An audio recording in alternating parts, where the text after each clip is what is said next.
Nous revoici tous ensemble. C'est avec une grande joie et une immense fierté que nous reprenons le flambeau transmis par Elisabeth Chénet et Jacques Taqua après 3 années perturbées par la pandémie. Notre mission est d'assurer le changement dans la continuité tout en respectant la tradition de la Nuit du Livre, puisque nous avons souhaité y apporter quelques nouveautés. Nous avons changé le format. La cérémonie, comme vous le voyez, a désormais lieu sous forme d'un dîner assis, ce qui nous a paru plus convivial et plus sélectif. Nous avons également créé de nouveaux prix, répondant à une réalité intellectuelle, économique et marketing de l'édition de livres. Le livre audio, qui connaît une croissance fulgurante dans le monde de l'édition. Le livre des éditeurs de presse, pour souligner le livre comme vecteur de diversification de plus en plus stratégique pour les éditeurs de presse. Le livre de marque, qui traduit la volonté des grandes marques d'afficher le livre comme signature institutionnelle avec des ouvrages de grande qualité. Le livre imprimé en France, trop longtemps négligé par certains éditeurs français et la filière graphique. Et enfin, la personnalité du livre de l'année, pour honorer une personne dévouée au monde de l'édition. Nous avons souhaité appliquer à cette journée unique dédiée à la passion du livre les mêmes principes qui font le succès inégalé de notre salon La Presse au Futur depuis 16 ans. C'est pourquoi nous avons décidé d'organiser le même jour Creative Book, salon et conférence qui expose les technologies de pointe de l'industrie du livre print et numérique et qui a accueilli aujourd'hui 300 visiteurs, et la Nuit du Livre, véritable écrin, vitrine du savoir-faire de vous tous présents ce soir pour la pérennité et le renouveau du savoir-livre. Vous allez découvrir les lauréats parmi les 210 dossiers qui nous ont été proposés et que vous avez pu consulter pendant le cocktail. Et je remercie les 14 membres du jury qui ont voté avec sérieux et expérience. J'appelle parmi eux Christophe Ballaresque à me rejoindre.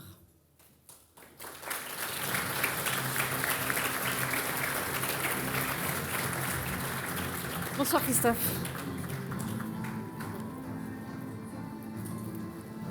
Bien, je vous remercie beaucoup de me donner cette occasion de m'exprimer. Merci. Donc Christophe, en tant que membre du jury, pouvez-vous nous dire ce que vous avez pensé des candidats, aussi bien au niveau de la fabrication, de la variété, de la qualité des ouvrages?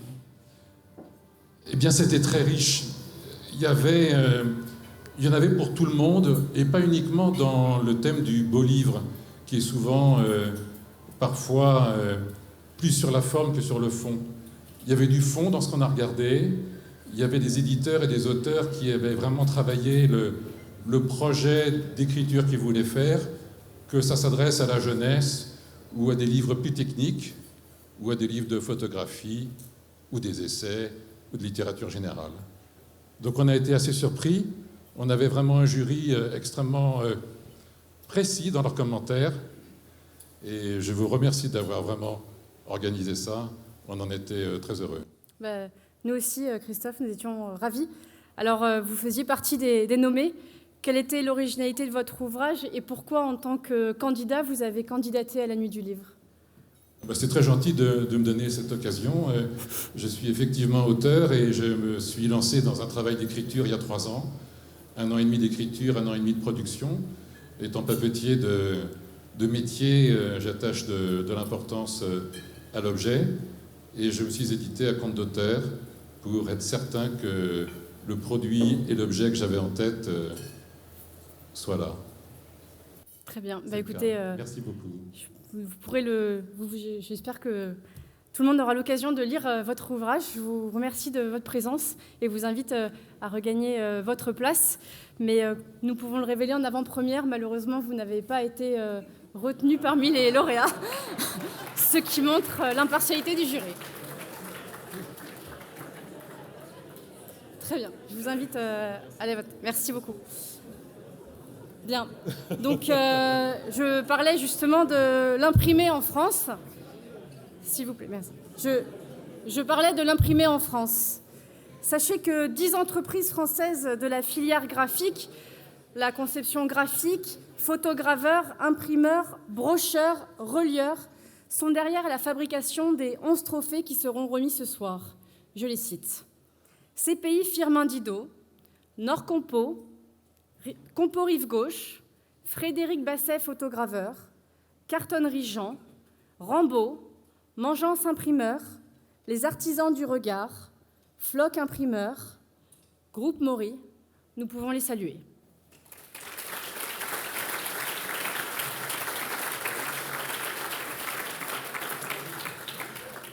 Parmi les éditeurs lauréats de ce soir, il y a même un homme qui a systématiquement dit non à la Chine, parce que le printed in China, ça pique. Vous l'aurez compris, notre mission n'est pas seulement de valoriser le livre et sa filière. Elle est aussi de promouvoir le savoir-faire de la culture française du livre, représentée par les éditeurs qui vont être récompensés ce soir, mais aussi par la filière industrielle française du livre qui les accompagne. Pour conclure, je tiens à remercier tous nos partenaires institutionnels et médias, le Syndicat national de l'édition, l'Union nationale des industries de l'impression et de la communication, IDBooks, qui nous ont prodigué un soutien indéfectible et qui sont présents ce soir. Tous les sponsors de la Nuit du Livre et les exposants de Creative Book, sans qui ce défi n'aurait pu être relevé. Broadcast Associés pour la réalisation de la soirée, et enfin Raphaël Turca, Salzer, Winter et compagnie et l'imprimerie La Ballerie, qui ont grandement contribué à la réalisation du livre de cette soirée qui vous sera remis à la fin de la cérémonie. En attendant, place aux lauréats, et je vous souhaite à toutes et à tous une très belle 18e édition de la Nuit du Livre.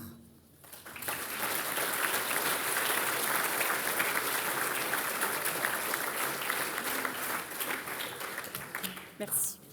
Donc pour démarrer cette soirée, nous allons passer à la première catégorie pour la littérature générale. Et pour remettre ce premier prix, j'appelle Pierre Barky, président de Barky. Vous pouvez l'applaudir.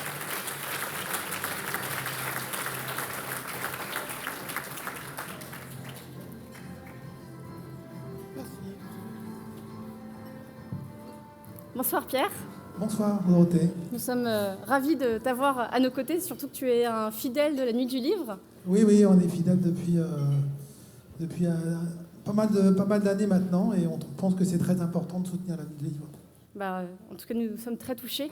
Et malheureusement, pour l'instant, nous sommes dans un contexte de crise papetière. Toi qui as fêté tes 100 ans, enfin, non pas toi, mais la société, juste avant la crise sanitaire. Je sais, je ne les fais pas, j'ai un chirurgien esthétique exceptionnel. Voilà. N'hésite pas à donner l'adresse.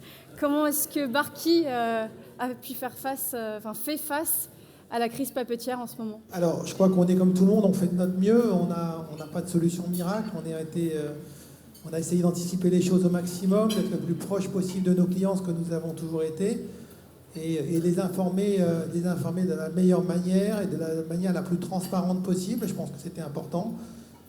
Personne ne comprend vraiment ce qui se passe, ou personne n'a de boule de cristal, personne ne peut anticiper ce qui se passe.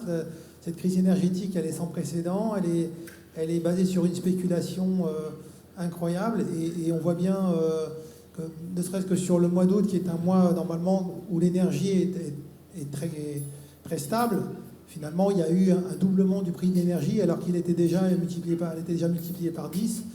Et que finalement, 3 jours après, ça retombe comme un soufflet et ça reprend le lendemain. Donc c'est extrêmement compliqué. C'est vrai que c'est le prix du papier, et on devrait s'en réjouir, mais on ne peut pas s'en réjouir à plus que doubler. C'est extrêmement compliqué pour nos clients éditeurs, pour nos clients imprimeurs. Voilà, je pense que c'est une situation qui n'est facile pour personne, mais qui est malheureusement complètement incontrôlable. Voilà, je disais tout à l'heure dans la conférence, si Nord Stream 1 redémarre, le prix du gaz va s'écrouler. Aujourd'hui, c'est M. Poutine qui fait la pluie et le beau temps, et je crois qu'on ne peut pas faire grand-chose. Voilà, donc on est proche de nos clients, on essaie de leur donner le plus d'informations possible, des graphes, des sites où il y a le cours du gaz, le cours de l'électricité également. C'est vrai que ça impacte énormément notre filière. Quand on produit du papier, c'est 97% d'eau, grosso modo, et 3% de fibres cellulosiques. Bon, c'est sûr que ça impacte énormément nos métiers. Hein. Du coup, tes projets, c'est continuer à soutenir tes clients, j'imagine? Bien sûr qu'on va les suivre. On peut se féliciter en tout cas de n'avoir lésé personne et d'avoir pu fournir tous les clients sans qu'ils aient de problème d'approvisionnement. Voilà, on est fidèles les uns envers les autres, et c'est quand même important. Ben, tout à fait. Alors, je tiens quand même à faire remarquer qu'il y a une crise papetière, mais nous avons eu beaucoup d'exposants papetiers aujourd'hui sur le salon, ce qui montre justement la force et l'envie de se battre par rapport à la situation. Absolument. Voilà. Alors écoute, Pierre, je te garde avec moi sur scène puisque c'est toi qui vas annoncer le lauréat. Et moi, je vais vous présenter les finalistes. Malheureusement, nous ne pouvons pas citer tous les nommés de chaque catégorie. Donc, je vous présenterai à chaque fois les 3 finalistes. Donc, pour cette première catégorie, les finalistes sont Attaque The Attack aux éditions Edoma, Le Château des Trompe-l'œil aux éditions de La Martinière et Pinède aux éditions Bragelonne. Donc, je laisse le soin à Pierre de nous révéler le lauréat. Alors, j'ai le plaisir d'annoncer que le vainqueur est Le Château des Trompe-l'œil aux éditions La Martinière. Et j'appelle pour les éditions de La Martinière Christophe Bigot, Johan Propin, Annie-Laurie Clément, Virginie Perolaz et Marie Leroy. Donc pendant qu'ils nous rejoignent sur scène, on peut découvrir l'ouvrage qui a une particularité puisqu'il a une découpe en œilleton sur la couverture. La tranche des livres, des pages est bleue, comme vous pouvez le voir, ce qu'on appelle un jaspage.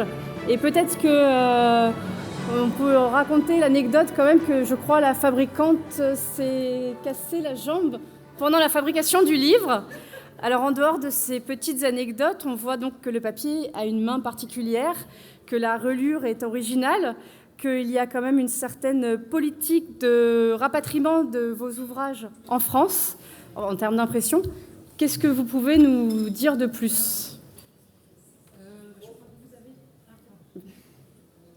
Je crois que vous avez tout résumé. Pour la petite anecdote, effectivement, je me suis pété la cheville en validant un tranche-fil.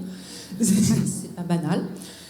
Sinon, je crois que pour ce livre, c'est vrai que c'est vraiment un projet très collectif. Et je crois que là, on a toute l'équipe, l'édito, l'illustrateur, la DA et l'auteur. Et en fait, je crois que la vraie prouesse de ce livre, c'est d'avoir fait un objet qui soit un petit peu le rêve de l'auteur. C'était ça le désir à la base. C'était de faire quelque chose qui soit vraiment, on va dire, l'univers que l'auteur a voulu faire passer, que c'était l'univers gothique, qu'on voulait quand même le moderniser, et qu'il y avait, je dirais, dans tout ce travail, il y avait ce désir qui était là en permanence et qui était, je dirais, partagé par tout le monde. Très bien. Est-ce que par rapport à la mise en page, du coup, il y a eu des choses particulières ? Alors, la chose particulière, c'est qu'effectivement, on l'a illustré aussi à la manière des ouvrages des romans gothiques. Et donc là, il y a eu un vrai travail aussi avec Johan sur... c'est un vrai travail de photogravure pour vraiment faire passer l'univers du livre. C'était vraiment ça. C'était à la fois donner envie de le lire, mais sans trop dévoiler. C'était... Après, voilà, il y avait des petites difficultés... Enfin, c'est pas des difficultés, c'est le parcours normal d'un livre, c'est-à-dire entre ce qu'on a au départ et ce qu'on a à la fin. Bon, voilà, c'est un chemin aussi qui se fait, c'est un chemin technique. Mais je crois que ce livre, en fait, il prouve aussi que c'est un métier technique, mais c'est aussi beaucoup un métier de cœur, quoi. C'est un métier d'envie et c'est un métier de passion. Très bien. Et juste pour comprendre pourquoi ne pas avoir imprimé ce livre en France, qu'est-ce qui vous a manqué ? Du papier. C'est vrai que là, c'est vrai que c'était la difficulté, voilà, c'était la difficulté principale, et c'est vraiment un grand regret parce que c'est vrai qu'à la Martinière Littérature, on a vraiment à cœur de rapatrier tout en France, et c'est le cas. Je dirais 95% de notre production est faite en France pour la Martinière Littérature. Certaines collections fabriquées en Europe sont rapatriées en France depuis cette année. Donc c'est une vraie volonté et c'est un vrai regret de ne pas avoir pu le faire, en fait. On espère que le prochain pourra être fait en France, alors. Avec plaisir. Très bien. Écoutez, merci beaucoup, félicitations. Je vous invite à aller prendre une photo avec Pierre et vos livres et trophées au photocall là-bas, pendant que nous allons passer à la prochaine catégorie. Alors, juste pour que vous connaissiez bien le déroulé de la soirée, avant d'entamer la deuxième catégorie, il va y avoir en fait des pauses entre les remises de prix où vous aurez tout le loisir de parler. Donc, je vous demande juste de respecter un petit peu le silence pour les personnes qui sont sur scène. Voilà. Donc, nous allons passer dorénavant à la catégorie beaux livres, livres d'art et livres pratiques. Et nous allons continuer avec le papier, puisque j'appelle Séverine Calmu, General Manager France, Benelux et Switzerland de Fedrigoni Paper. Vous pouvez l'applaudir.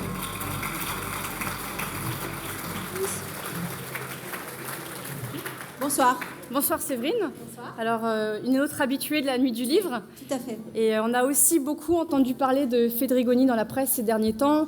Il y a, je crois, de nouvelles acquisitions. Il y a eu plus de 22% de chiffre d'affaires. Oui. Il va y avoir des nouvelles embauches. Oui. Qu'est-ce que vous pouvez nous dire de plus par rapport à ça? D'accord. Ok, déjà, je suis ravie d'être ici pour commencer. Effectivement, Fedrigoni est plutôt connu pour le luxe et les papiers à forte valeur ajoutée. Mais c'est vrai que Fedrigoni France aime beaucoup soutenir l'édition traditionnelle. Alors, pour répondre à votre question, oui, on a eu un nouvel actionnaire fin juillet, puisqu'on est passé d'une situation où c'était une société familiale en 2017 avec un premier achat par Ben Capital. Et donc là, un deuxième actionnaire est entré chez Fedrigoni. C'est vrai qu'au début, on a eu beaucoup d'interrogations parce qu'on avait eu une proximité avec nos clients, on a pensé que ça allait changer pas mal de choses. On a compris que l'objectif de tout ça, c'était vraiment de soutenir la croissance, et notamment en termes de production sur l'Asie, les États-Unis, et soutenir les investissements qui étaient nécessaires pour moderniser en fait, notre industrie. Donc, très, très positif. Voilà. Bon, écoutez... Nous sommes ravis pour vous. Et du coup, la place de l'édition traditionnelle, vous l'avez un petit peu évoquée. Est-ce que vous pouvez nous en dire un petit peu plus par rapport à ça? Oui, bien sûr. Alors, comme je vous disais, c'est vrai que Fedrigoni est plutôt connu pour le marché du luxe. Mais aujourd'hui, et surtout, ça nous a beaucoup, aidé avec la crise et la pénurie de papier qu'il y a eu. On a eu vraiment des possibilités l'année dernière de pouvoir fournir certains éditeurs. Et donc, ça nous a permis de nous faire connaître. On a des marques qui ont vraiment beaucoup progressé, telles que Arena, Symbol Card. Et c'est vrai qu'on continue aujourd'hui sur cette lancée. Et l'année prochaine, on va sortir un nouvel outil aussi pour continuer à nous adresser aux éditeurs et parler leur langage, et pas seulement se positionner sur le marché du packaging. Donc la place pour nous est très importante et l'édition continue à être un pilier stratégique pour Fedrigoni. Voilà. On vous le souhaite. Écoutez, merci beaucoup Séverine. Pendant qu'Hugo va vous remettre l'enveloppe, moi je vais vous révéler les finalistes de cette deuxième catégorie. Il s'agit de L'ascenseur occupe la 101 aux éditions Actes Sud, Les Paravents japonais aux éditions Citadel et Masno, et Végétal l'école de la beauté aux éditions JBE, Books et Chaumet. Donc le gagnant de cette catégorie est Paravents japonais aux éditions Citadel et Masno. Et j'appelle pour les éditions Citadel et Masno, Claire Akiko-Brisset, Ingrid Boringer et Geneviève Rudolph.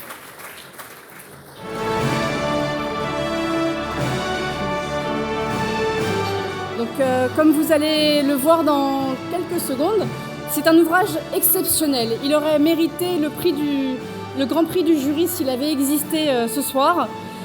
Il a un parti pris d'une double feuille avec l'intérieur qui est non imprimé. Il a une impression métallisée dorée, une photogravure faite par artisan du regard. Qu'est-ce que vous pouvez nous dire sur cet ouvrage exceptionnel ?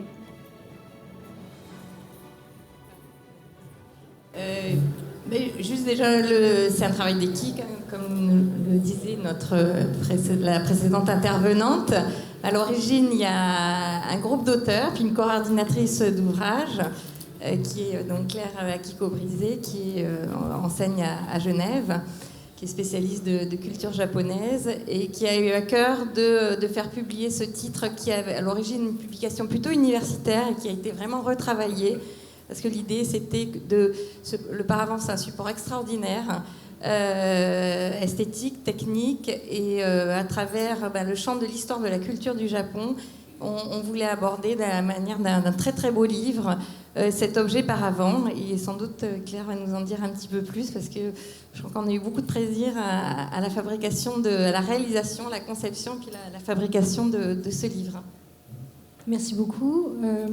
Effectivement, c'est un grand plaisir pour moi et un privilège de représenter une équipe d'auteurs donc qui est relativement importante, et surtout de représenter en fait la personne qui avait rêvé cet ouvrage, même si sans doute sous une forme un petit peu différente. Anne-Marie Christin, malheureusement décédée, et donc c'est la raison pour laquelle j'ai décidé, il y a quelques années, de reprendre ce manuscrit, donc qui était orphelin, et de constituer, avec l'aide des éditions Citadel et Masno, donc l'entière iconographie de l'ouvrage, bien sûr aidée aussi par les auteurs et les autrices donc des différents chapitres du livre. Et je dois avouer que ça a été un immense plaisir pour moi donc, de travailler avec les éditions Citadel et Masno donc, tout au long de la réalisation de cet ouvrage, qui a connu une édition en français, une édition en italien et une édition en anglais également. Alors, juste une petite question. Je crois qu'en dehors de la Chine, vous avez une expérience avec les deux ponts. Alors, c'est un petit peu la question qui va souvent revenir ce soir. Pourquoi ne pas l'avoir imprimé ? Il n'y a aucun moyen d'imprimer ce genre de livre en France ? Alors, pour faire ce qui a été fait ici, c'est ce qui s'appelle une reliure japonaise. Donc, quand vous parlez des deux feuilles inversées, donc ce sont des 4 pages inversées plus donc une couture japonaise, ça s'appelle une reliure japonaise. Et faire un livre comme ça en France ou en Europe, c'est un coût absolument exorbitant, et ça ne permet pas d'avoir un livre avec un prix public accessible. Donc c'est simple, hein, ça multiplie le prix de vente du livre par 3. Le faire ici, il faudrait compter à peu près 200 €, 250 € de fabrication pure pour faire un livre de ce type en Europe. Donc c'était excessivement cher. Et en plus de ça, les Chinois ont un vrai savoir-faire maintenant sur ce type de reliure. Donc sur des reliures comme ça, un peu exceptionnelles, où tout est fait à la main, c'est pour ça aussi, hein, tout le passage du fil est fait à la main, et bien c'est pour ça qu'on le fait ici. Et chez les Deux Ponts, nous n'avions donc pas fait une vraie reliure japonaise, puisque nous avions fait des cahiers de 8 pages, et vous n'aviez pas cette reliure inversée, vous aviez juste le passage du fil. Et juste à titre d'anecdote, il fallait 8 minutes par ouvrage juste pour passer le fil. Voilà, juste pour ça. Très bien. Écoutez, on espère qu'un jour on pourra imprimer ce genre d'ouvrage en France. Et en attendant, donc, nous allons à nouveau vous féliciter. Je vous invite à rejoindre le photocall pour votre photo.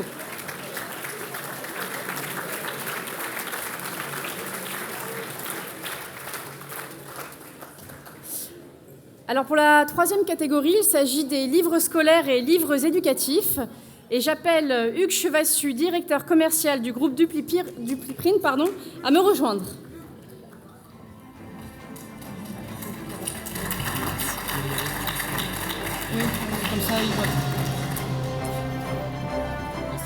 Bonsoir. Bonsoir Hugues. Merci.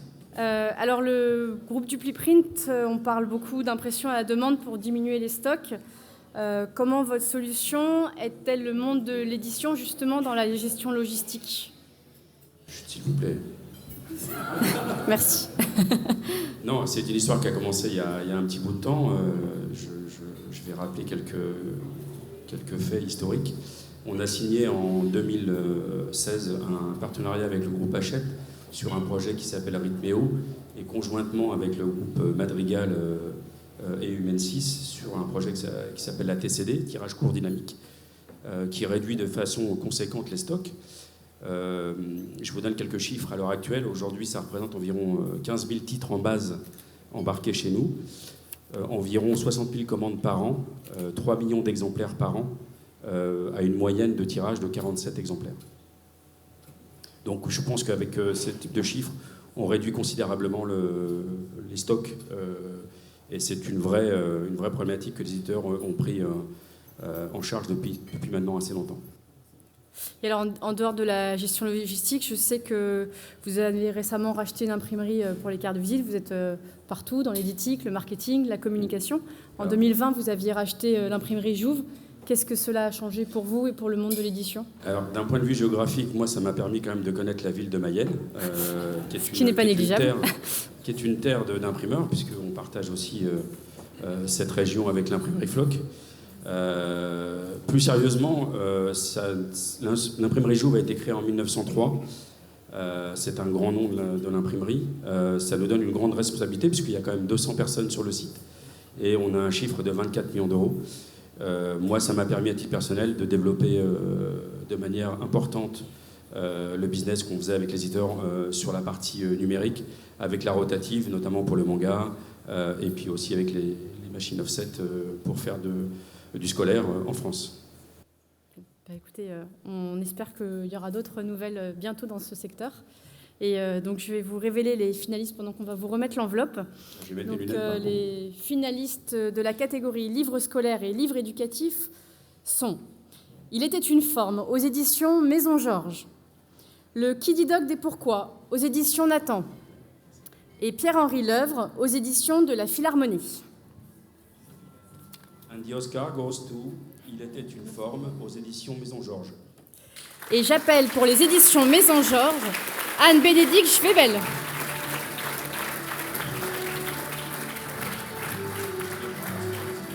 Alors pendant qu'elle me rejoint sur scène, vous allez donc voir, vous l'avez compris, l'ouvrage qui a une particularité puisque c'est une typographie originale. Le Didoforme a été créé par Cruciforme exclusivement pour cet ouvrage. Mais je vais laisser Anne-Bénédicte Schwebel nous en dire plus. Bonsoir.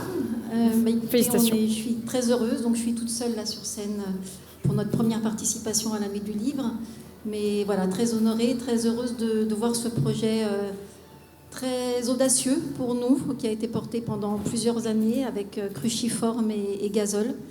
Et voilà, donc je suis très heureuse que cette audace soit récompensée et l'exigence qu'on y a mise aussi. Et alors, donc, vous avez compris, j'avais beaucoup vous parler de la France aujourd'hui. La photogravure, donc, a été faite en France. Oui, donc Maison Georges, nous sommes basés à Lyon et on travaille sur tous nos livres avec un photograveur, Frédéric Basset, donc à Lyon, avec lequel on a une grande relation de confiance. On avait un duo là très très exigeant, Cruciforme mais aussi graphiste. Et voilà, il y avait une volonté dans ce projet de rendre hommage à la culture et à la tradition des livres de contes de fées, et de complètement revoir les choses et de les moderniser, de les appréhender avec pas mal de décalage, mais avec une grande exigence graphique aussi. Et donc on a bien travaillé avec le photograveur et notre imprimeur. Et le papier, vous l'avez choisi chez Munken, c'est ça? Tout à fait, oui. D'accord. C'est du Munken Pure Rough. D'accord. Et alors, je crois également savoir que vous avez obtenu un soutien financier français du CNL. Mais pourquoi avoir été en Italie pour l'imprimer? Maison Georges, nous, ça fait 20 ans que la maison d'édition existe. On édite des magazines, principalement des MOOC pour enfants, qui sont imprimés en France, qu'on imprime chez les Deux Ponts, le magazine Georges et le magazine Graou. On a, au fur et à mesure de nos collaborations avec des auteurs et illustrateurs, comme c'est le cas avec Cruciforme et Gazole, dont le projet est né dans les pages de Georges. En fait, il était une forme, c'est né dans Georges. Donc on s'achemine vers le fait de faire 2 beaux albums par an qu'on soigne particulièrement en amont et en aval. Et sur le tirage sur lequel on était parti, c'était vraiment pas compétitif de le faire en France. En réalité, on en est au 4e tirage. L'album a eu beaucoup de prix et on en est extrêmement fiers. Donc, et on est en train, sur les projets de livres, de faire en sorte d'imprimer les prochains en France. Celui qui sort le 21 octobre est imprimé chez Paulina. Donc on rapatrie nos livres aussi en France. C'est très bien, c'est une bonne chose. Très bien, bah, écoutez, félicitations. Je vous invite à aller prendre votre photo au photocall pendant que nous allons passer à la prochaine catégorie. Et pour remettre cette catégorie qui ne récompense pas un livre papier, il s'agit donc des nouveaux formats. Et pour remettre ce prix, j'appelle Fabrice Gauthier, président directeur général de Broadcast Associés, qui nous accompagne sur la réalisation de la soirée.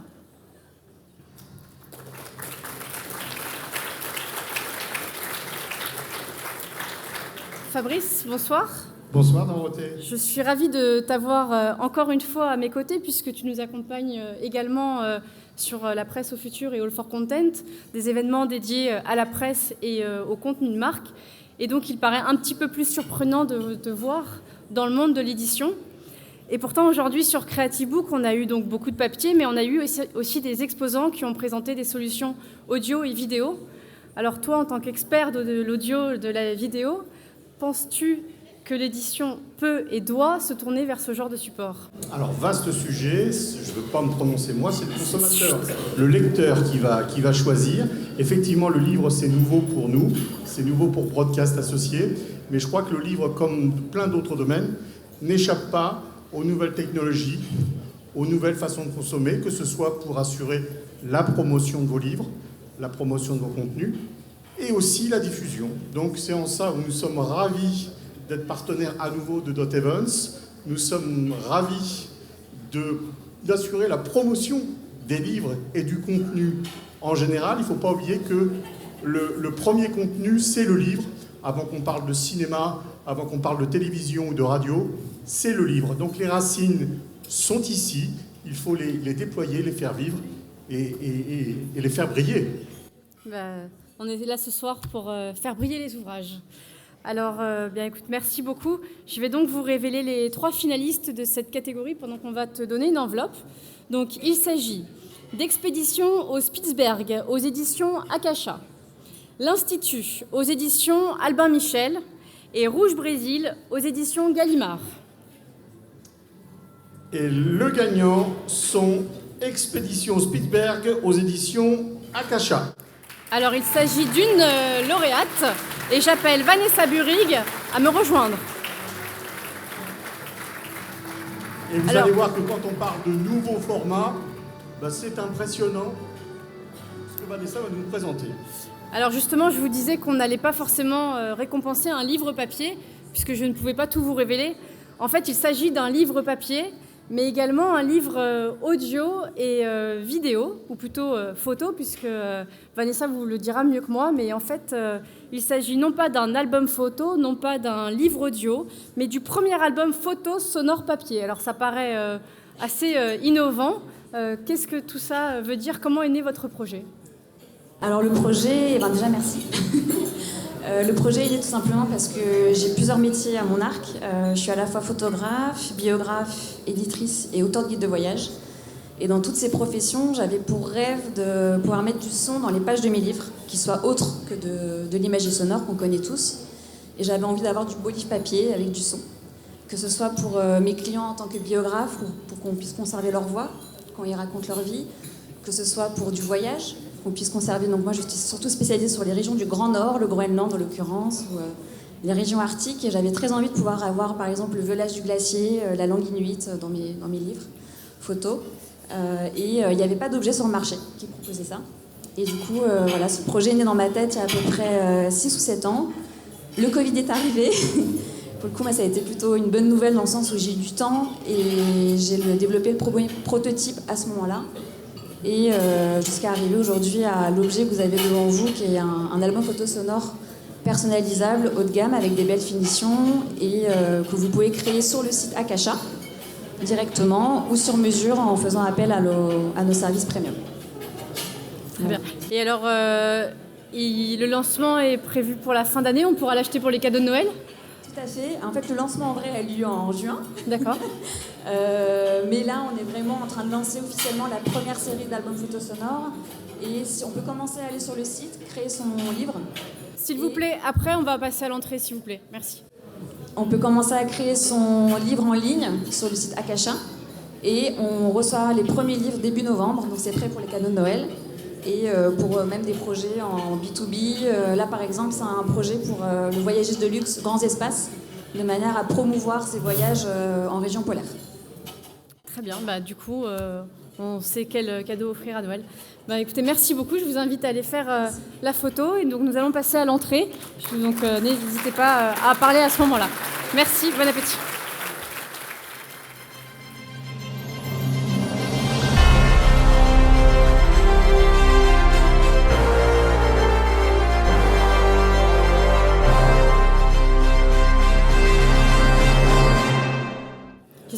avez apprécié les entrées.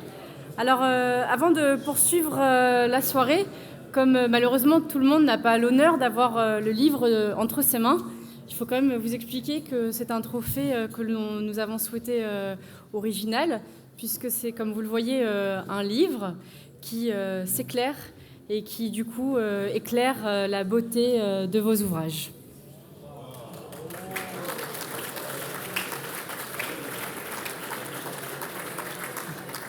Donc nous pouvons maintenant passer à la prochaine catégorie.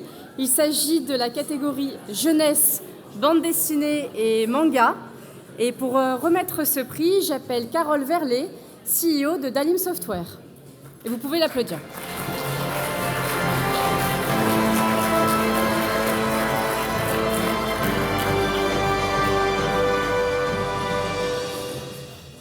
Bonjour Dorothée. Bonsoir Carole. Merci d'être à nos côtés ce soir. Alors pour ceux qui ne connaissent pas Dalim, et en particulier Dalim ES, c'est un système de gestion des actifs numériques, autrement dit un DAM. Mais un DAM, si ça ne parle pas à certains d'entre vous, c'est un logiciel qui permet de centraliser ces données, d'optimiser les process, d'automatiser les flux dans la production et la gestion des contenus. Comme Fabrice le disait tout à l'heure, l'édition, c'est aussi du contenu. Alors finalement, pourquoi le monde de l'édition a-t-il intérêt à s'équiper d'une telle solution et est-ce facile à mettre en place ? Alors, pour sorte de ne pas lasser tout le monde, je crois que je vais résumer juste comme un client une fois nous l'a dit. Notre client nous l'avait dit, nous a décrit ça comme ça. Il dit, votre logiciel, c'est un petit peu comme cette convivialité qui peut exister entre un imprimeur et les auteurs qui sont en amont de la chaîne. Donc, ça résume assez bien. On vend en fait de l'interaction entre les différents acteurs de la chaîne graphique, et tout particulièrement en période de crise, alors qu'on ne peut pas se déplacer comme on peut, ça devient très utile. Donc ceux qui en parlent le mieux, je crois que ce sont nos utilisateurs, qui s'appellent Gallimard, BNF, enfin tous ces gens qui nous entourent, et nous sommes extrêmement fiers de servir.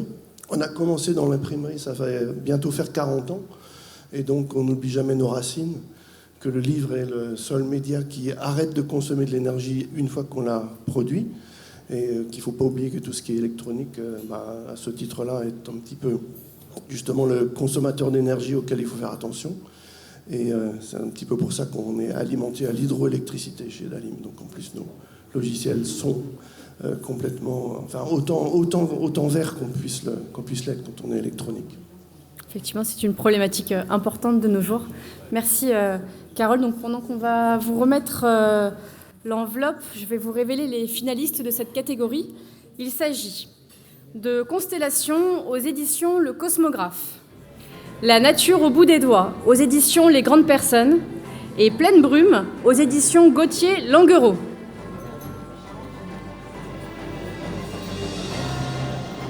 Alors, les éditions Les Grandes Personnes, dont on m'a d'ailleurs dit qu'ils faisaient des trucs fantastiques, c'est eux qui ont gagné avec La nature au bout des doigts. Vous pouvez les applaudir. Et j'appelle Brigitte Morel pour les éditions Les Grandes Personnes à me rejoindre.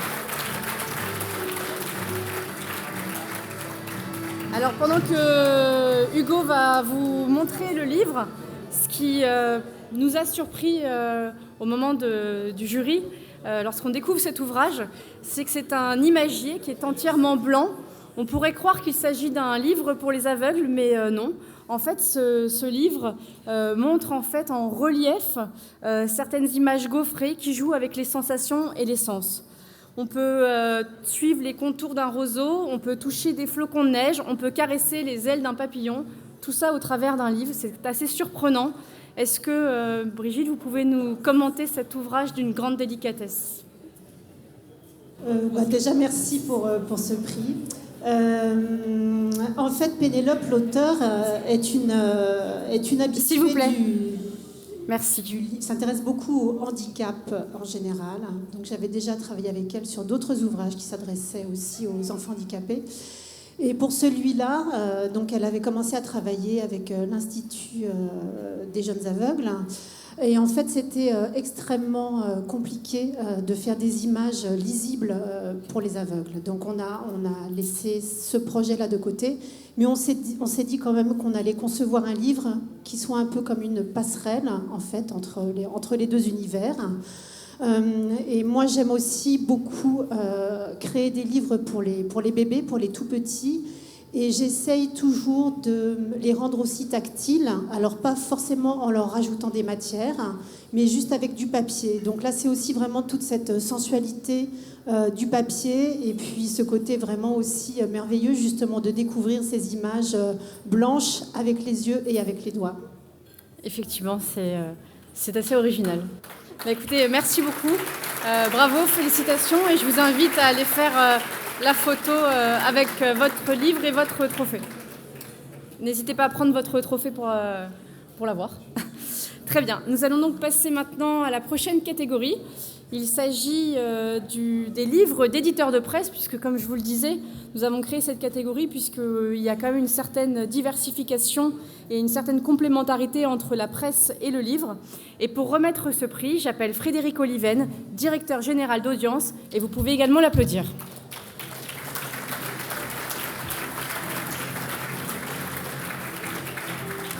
Bonsoir. Bonsoir Frédéric. Bonsoir. Merci d'être parmi nous. Alors, Audience est très présent dans le domaine de la culture, des médias, malheureusement pas assez dans le domaine de l'édition. Qu'est-ce qu'Audience peut apporter en termes de protection à ces différents publics ? Alors l'édition, c'est quand même la culture, si je peux me permettre. C'est vrai. Donc Audience est un groupe de protection sociale. On assure la santé et la prévoyance des salariés de beaucoup d'entreprises, de la culture et des médias. Et c'est vrai qu'il y avait, quand je suis arrivé il n'y a pas très longtemps dans ce groupe, j'ai constaté une forme d'anomalie dans le sens où nous avons deux grands groupes d'édition, que sont les groupes Médias et Participation et le groupe Madrigal, qui nous a rejoints depuis le début de l'année 2022. Mais on sait s'occuper aussi de beaucoup de plus petites entreprises. Et on a la prétention d'avoir une proximité, de s'occuper bien des plus petites entreprises. Donc j'ai voulu qu'on se développe et qu'on initie des partenariats pour être présent et être un peu mieux connu de plus petites maisons d'édition. Et c'est pour ça qu'on est là. Alors qu'est-ce qu'on apporte ? Ce que des complémentaires santé apportent, d'abord, c'est normal, notre métier de base, mais aussi, encore une fois, de la proximité, une capacité à être vraiment proche de nos assurés pour leur apporter, je crois, un meilleur service. Parce que nous sommes une belle entreprise, mais quand même de taille plus modeste que certains mastodontes de notre secteur, avec lesquels les relations peuvent être un petit peu moins humaines. Et est-ce qu'on accompagne de la même manière les petites et les grandes maisons d'édition ? C'est ce qu'on s'efforce de faire. Je crois qu'on y parvient. On est aussi l'organisme de retraite complémentaire de beaucoup d'entreprises du monde de la culture et des médias, de l'audiovisuel, du cinéma, de la musique, de la presse écrite. La presse est une des familles à l'origine du groupe Audience. C'est d'ailleurs pourquoi je suis assez content que vous m'ayez choisi pour remettre le prix de l'éditeur de presse, parce qu'aujourd'hui, énormément de grands groupes de presse ont choisi Audience et depuis pas mal d'années. On espère que parmi les invités de ce soir, il y en aura d'autres qui choisiront Audience également. N'hésitez pas à aller voir Frédéric. Et nous, vous sollicitez, ne soyez pas surpris si on vous sollicite dans les mois qui viennent. Voilà. Très bien. Alors, je vais vous révéler les finalistes pendant qu'on va vous donner l'enveloppe. Pour cette catégorie des livres d'éditeurs de presse, les finalistes sont Les Racines du ciel, aux éditions Le Figaro. Les Voyages du Petit Prince, aux éditions Géoprisma. Et 21 dans l'intimité du siècle, aux éditions 4 revues. Et c'est un plaisir pour moi d'annoncer que le lauréat est Les Voyages du Petit Prince, aux éditions Géoprisma, une entreprise qui fait confiance à Audience.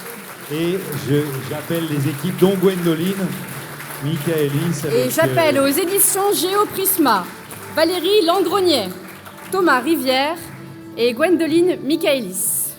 On se connaît bien, Gwendoline et moi, c'est sympa. Alors pendant qu'il monte sur scène, il faut savoir que sur ce coffret collector, il est écrit, je cite, « Découvrir le monde à travers les yeux du Petit Prince et s'émerveiller, c'est ce à quoi nous invitent ces voyages du Petit Prince. » Alors effectivement, on s'émerveille lorsque l'on ouvre ce coffret collector, puisque c'est le symbole même de la raison d'être de la Nuit du Livre. C'est une collaboration sans faille entre l'éditeur, la Fondation Saint-Exupéry et toute la filière création-production de Prisma Media.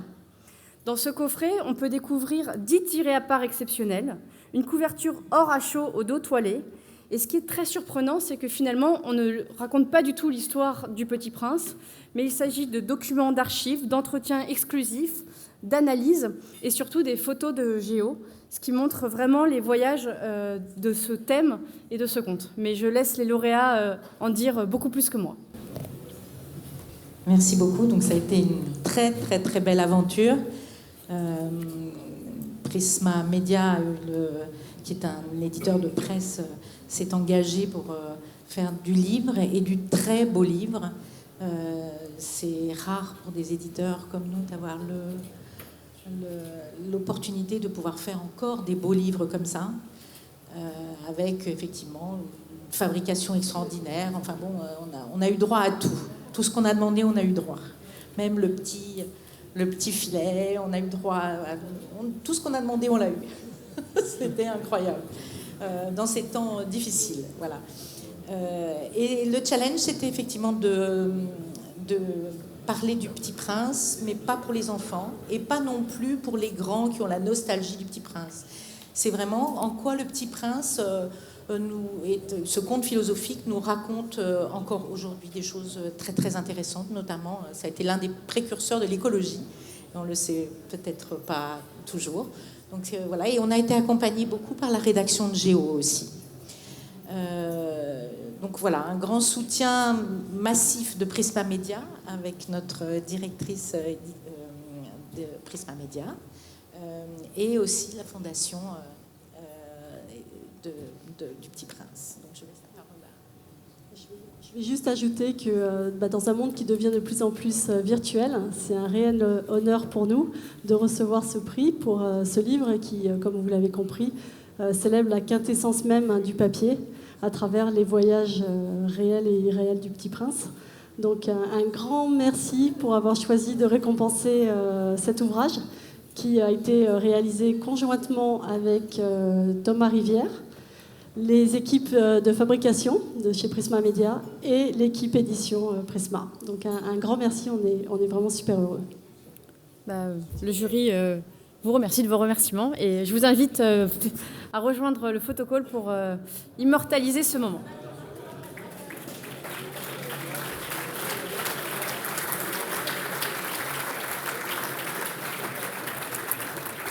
Nous allons donc maintenant passer à la prochaine catégorie. Il s'agit des livres de poche. Et pour remettre ce prix, j'appelle Hubert Pédurand, directeur général de l'imprimerie La Ballerie. Vous pouvez l'applaudir.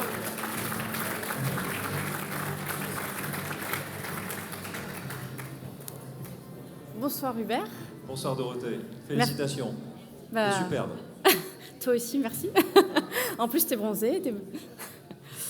Alors, Hubert, je parlais de l'imprimerie La Ballerie. L'imprimerie fêtera en 2025 ses 100 ans. Elle a su évoluer, notamment avec une nouvelle machine d'impression jet d'encre, l'UV KM1 HD, sur laquelle, d'ailleurs, le livre de la soirée a été imprimé en intégralité et surtout avec la grande aide de... Je te laisse le dire. De Virginie. Que nous pouvons Bravo applaudir. Virginie. Voilà, nous pouvons l'applaudir car elle a grandement contribué à ce beau livre que vous découvrirez tout à l'heure. Alors, j'en reviens donc à toi, puisque avec La Ballerie, tu permets aux éditeurs de supprimer le pelliculage sur les couvertures tout en augmentant la productivité. Et cela s'inscrit dans une démarche RSE, notamment sur le livre de poche. Oui, les tendances que nous voyons sont des tendances qui nous poussent à réfléchir sur quels sont les outils à acheter, quels sont les outils S'il vous plaît. Qu'est-ce qu'il faut pour accompagner les éditeurs vers la décarbonation? Et c'est vrai que La Ballerie s'inscrit dans une dynamique de décarbonation de ce que nous produisons.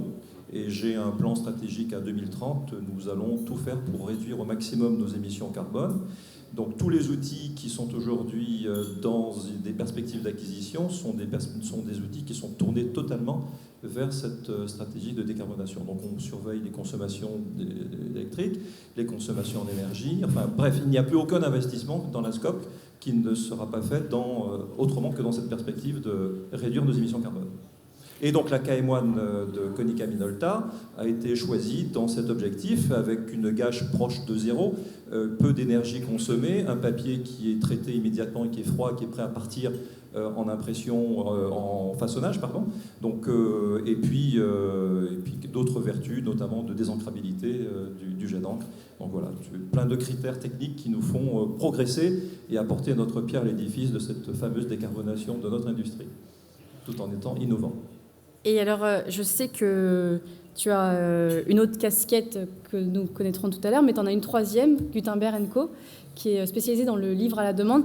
Est-ce que cette problématique aujourd'hui de l'impression à la demande et la nouvelle machine, est-ce que ça peut permettre d'améliorer l'impression à la demande ? Ça, c'est un sujet qui va être délicat à traiter ce soir parce que informatiser, robotiser les points de vente avec des outils 3D pour fabriquer du livre à l'unité en moins de 5 minutes, c'est un sujet qui nous demandera beaucoup de temps, puisqu'il vient perturber beaucoup de choses, et l'innovation a quelques vertus, mais aussi celle de bousculer les choses établies. Donc voilà, le robot, il existe à l'Harmattan, c'est le premier opus. Il produit un peu 38 000 titres au catalogue, et chaque livre est produit en 23 minutes. Mais quand même, le papier vient quand même du nord de l'Europe. Je veux dire, le bilan carbone reste le même pour tous les imprimeurs. Donc c'est un vrai sujet, c'est un sujet collectif, et voilà, on aura l'occasion d'en reparler chemin faisant. Mais voilà, le livre en streaming, c'est aussi possible pour lutter contre Netflix. C'est ce qu'on lui souhaite. Très bien. Écoute, merci. Du coup, avant que tu nous révèles le lauréat de cette catégorie des livres de poche, les finalistes sont Dans la splendeur de la nuit, aux éditions Point. Du monocle et autres accessoires masculins disparus, aux éditions Le Chat Rouge. Et La plus cool des libraires, aux éditions Hauteville. Le prix de la catégorie livres de poche est attribué au monocle et autres accessoires masculins disparus, aux éditions Le Chat Rouge. Et j'appelle pour les éditions Le Chat Rouge, Gérald Alvarez et Massimiliano Mocchia di Cogiola.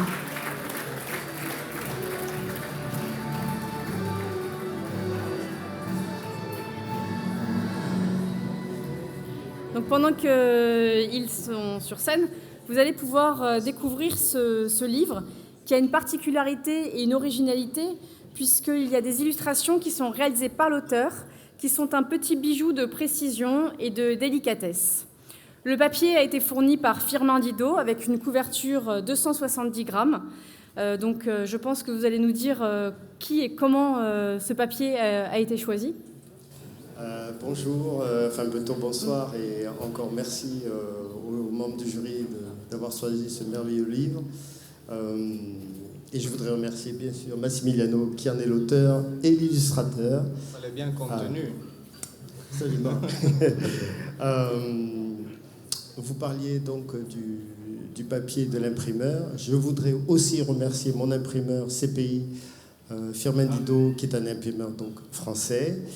Il fait un très bon travail puisque nous sommes une toute petite maison d'édition, donc avec de petits tirages, mais malgré cela, il nous propose des prix humains et viables pour nous. Le papier de couverture est importé d'Angleterre, en revanche. C'est un très beau papier teinté dans la masse. D'ordinaire, on avait un papier canson qu'on utilisait comme jaquette, c'est-à-dire qu'on utilisait un papier. Mais là, vu l'augmentation du prix du papier, ce n'est plus possible. Mais les illustrations de Massimiliano Mocchia di Cogiola, l'auteur, ont fait merveille. Et c'est vrai que ce petit livre nous montre à quel point la simplicité peut devenir merveilleuse. Il s'agit tout simplement de faire attention à l'illustration, de mettre en valeur l'illustration, de mettre en valeur le texte par des lettrines, d'utiliser un papier tout simplement agréable. Et nous avons inclus dans le volume, c'est pour tous les titres de notre maison d'édition, donc un marque-page à l'effigie du volume. Et comme il s'agit ici présentement d'un auteur vivant dont la biographie n'est pas terminée, n'est-ce pas, alors que nous sommes spécialisés dans la réédition des auteurs de l'époque du chat noir, puisque nous appelons le chat rouge, en général, 99% de nos auteurs sont morts, et morts aux bonnes dates, puisque pour publier les auteurs fin de siècle, il faut que 70 ans passent après la mort de l'auteur. Le petit détail macabre, c'est que les années de guerre comptent double au bénéfice des héritiers. Il ne faut pas louper le coche, parce que sinon, on a des petits soucis. Voilà. Donc on espère avoir Massimilio encore quelques années avec nous. Massimilio, vous voulez peut-être dire quelques mots Juste, en tant qu'Italien vivant en France, ça c'est mon premier livre que j'ai écrit directement en français. Recevoir un prix par un jury français, c'est pour moi très touchant, donc je vous remercie énormément. Merci. Merci à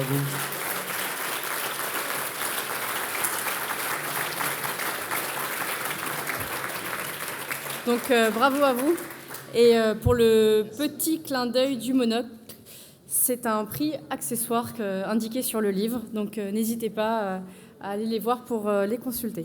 Je vous invite donc à aller... Juste dire que le livre de poche aura 70 ans l'année prochaine et qu'il a été créé en 1953 par monsieur Philippe Aki et commercialisé par la maison Hachette. Et il y a un très beau film à l'AMI qui parle du livre de poche. Je voulais féliciter monsieur Maury pour cette initiative.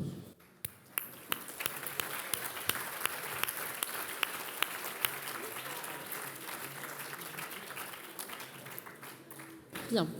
Nous allons donc passer à la dernière catégorie avant le plat. Donc je vous demande de respecter le silence, s'il vous plaît.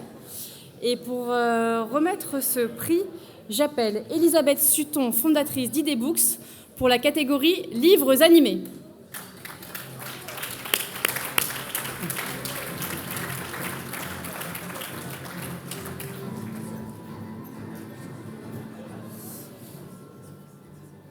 Alors, pendant qu'Elisabeth me rejoint, sachez qu'aujourd'hui, elle a animé plusieurs conférences sur Creative Book. Parmi ces conférences, nous avions différents thèmes qui ont tous rencontré un vif succès. Il y avait l'auto-édition, le livre audio, le livre numérique. Donc, j'évoquais beaucoup justement cet avenir du livre. On a parlé beaucoup du livre print. Le livre numérique est aujourd'hui très important et son avenir aussi. Qu'est-ce que toi tu en penses, Elisabeth? Est-ce que ces nouveaux formats sont vraiment l'avenir du livre? Alors bonsoir tout le monde, je suis ravie d'être ici et d'être partenaire de Creative Book et de la Nuit du Livre. Je vais faire quelque chose qui n'était pas prévu avant de répondre à ta question, Dorothée.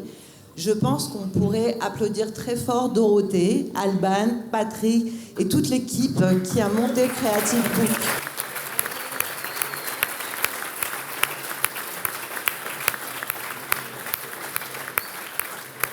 Je pense qu'il le mérite grandement. Je pense que d'ailleurs Patrick, Dorothée et l'équipe en question peuvent se lever. Patrick et Alban, pardon. Excusez-moi. Peuvent se lever pour que vous les voyez tous. Ils sont où? Voilà. Voilà. Et Patrick doit être quelque part. Donc pour répondre à la question, je reprends tout mon... je réponds à la question très sérieusement. Le numérique est-il l'avenir du livre? C'est ça la question. Tout à fait. Eh bien, étant une grande défenseuse du livre du numérique, hein, du livre audio, mais aussi du livre animé, de tout ce qui est appli, de lecture, etc., mais aussi de livres papier. Et en fait, c'est pas une histoire d'avenir. Je dirais que c'est une jolie cohabitation entre les différents supports, les différents formats, la manière dont on va pouvoir faire cohabiter et communiquer en fait à la fois la technologie, on le voit que ça marche, et à la fois le livre papier.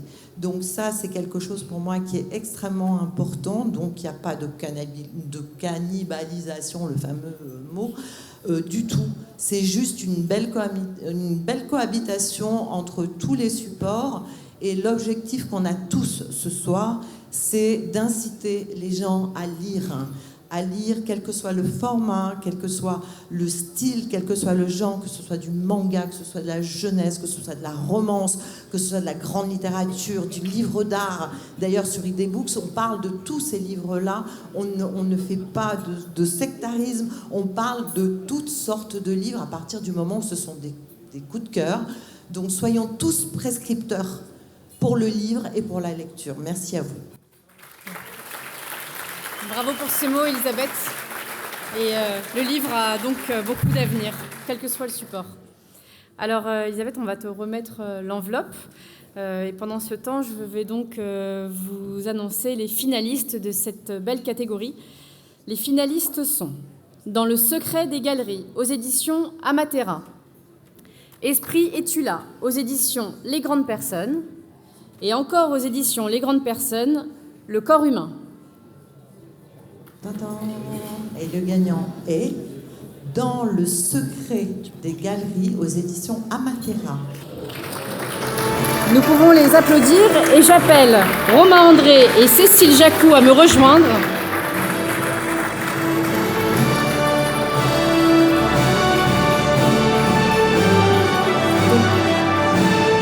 Donc pendant qu'ils arrivent, vous allez le voir dans quelques instants dans les mains d'Hugo. Mais ce livre est un livre tunnel. Dans ce livre, comme vous pouvez le voir, le papier est sculpté, il est façonné. On transforme le papier pour créer des jeux d'ombre et de profondeur. On a le sentiment de s'enfoncer dans les galeries souterraines de différents animaux comme le grillon champêtre, le mulot des champs, l'hirondelle du rivage. C'est un vrai voyage souterrain. Et au travers de cet ouvrage, vous avez su donner au papier toute sa valeur et sa raison d'être. Est-ce que vous pouvez vous-même nous parler de cet ouvrage ? Oui, bonsoir. Écoutez, c'est mon premier ouvrage. Ce que je peux vous dire, c'est que c'est toujours l'éternelle question du fond et de la forme. Et là, je trouve que le sujet, qui est donc les animaux fouisseurs qui s'enfouissent dans la terre, correspondait parfaitement au livre Tunnel. Alors, j'ai pas inventé le principe, puisque ça date du XVIIIe siècle, mais simplement, je l'ai adapté de façon à ce que ça soit repliable, qui est la fonction du livre comme on le conçoit traditionnellement. Alors je vais vous poser la même question qu'à certains de vos prédécesseurs. Peut-on imprimer ce genre de livre en France ? Alors là, je vais passer le micro. Alors, je ne sais pas si on peut l'imprimer en France, mais en tout cas, nous, on l'a imprimé avec un imprimeur avec lequel on travaille depuis très longtemps, avec qui on a construit une relation de confiance très forte, et qui est toujours là pour nous accompagner sur des projets compliqués, et qui est là pour nous aider à apporter des solutions, voilà. Si on pouvait l'imprimer en France, on l'imprimerait probablement en France, très certainement, mais c'est vrai que là, voilà, il y a le savoir-faire et il y a une relation de confiance qui a été construite sur de nombreuses années. Bien, donc s'il y a des imprimeurs dans la salle français qui savent imprimer ce genre de livre, n'hésitez pas à aller les voir.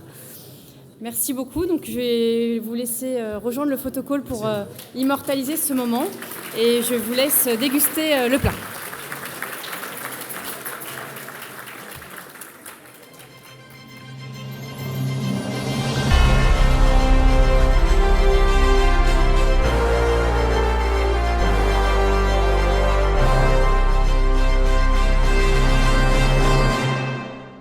Bien, nous voici pour la dernière partie de la soirée. Et pour remettre le prochain prix du livre de marque, j'appelle à mes côtés Pierre-Antoine Laporte du groupe Maury. Et vous pouvez l'applaudir.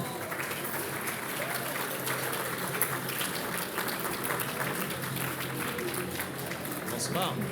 Bonsoir Pierre-Antoine, merci d'être à nos côtés. Merci à vous, merci de m'accueillir. Alors, les 3 dernières années ont été particulièrement difficiles pour les imprimeurs, notamment dans le monde de l'édition. Comment votre groupe a-t-il traversé cette crise ? Je dirais que je ne fais que revenir là. Je suis revenu au mois de novembre, mais effectivement, j'ai pu m'apercevoir que l'année 2020 avait été une année difficile. Néanmoins, le groupe Maury n'a pas dérogé à ses habitudes. Il a investi notamment dans son usine de Normandie-Roto. Je rappelle quand même que le groupe Maury, sur la partie livre, c'est 3 usines. Je vais peut-être faire un petit peu le rappel. 3 usines principales. Normandie-Roto à Alençon. Ensuite, c'est Millau en Aveyron. Et puis, c'est Malesherbes avec une spécialisation sur l'impression de livres de poche.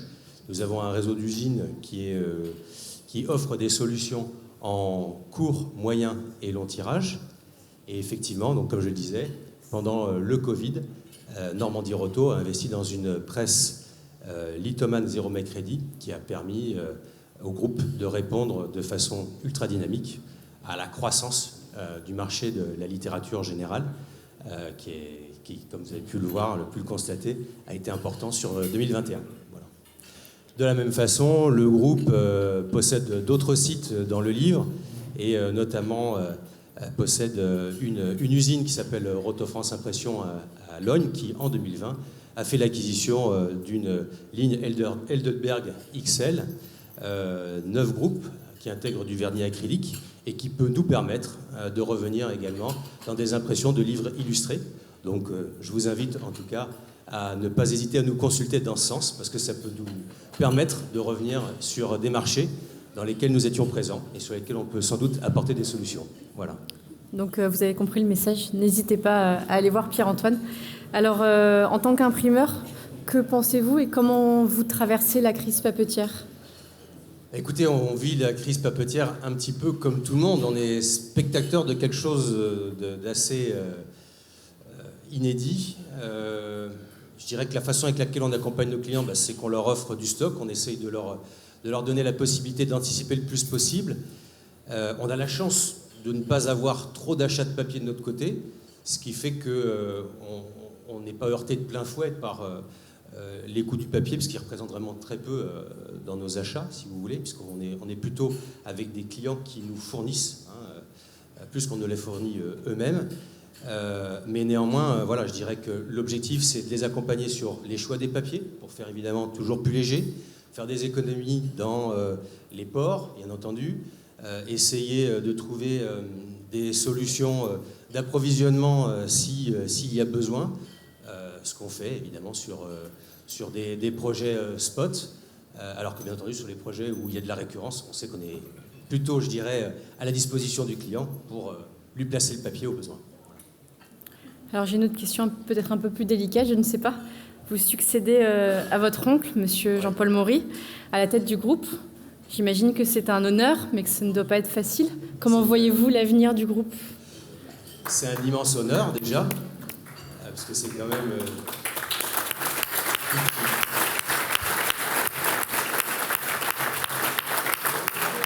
c'est un immense honneur. Il y a du boulot. Je vous dirais que, quand la nouvelle est arrivée et que voilà, il fallait que je reprenne, et il m'a posé la question, évidemment, je n'ai pas hésité une seule seconde, parce que c'est le rêve de ma vie. C'est toute une charge, toute une responsabilité, mais il y a quand même 900 collaborateurs dans ce groupe, des gens merveilleux, de vrais professionnels, que j'ai eu la chance de connaître aussi par le passé, puisque j'ai eu quand même la chance de travailler dans l'entreprise aussi un moment dans ma vie, qui étaient contents de me revoir aussi. Donc je sais aussi que je peux compter sur eux. On est une équipe, il y a des gens formidables. On a envie de dépasser ce moment difficile, et on a envie d'aider nos clients, comme on l'a toujours fait, à le dépasser. C'est ça l'objectif. On va le faire. Ce ne sera pas simple, mais de toute façon, c'est unique, on y arrivera. Enfin, je pense que des crises, on a connu plein. L'essentiel, c'est d'avoir envie de les affronter. Puis surtout se lever le matin en se disant, ok, qu'est-ce que je vais faire de bien, de mieux, pour défoncer la baraque, quoi. Parce que de toute façon, il faut le faire. Il n'y a pas le choix.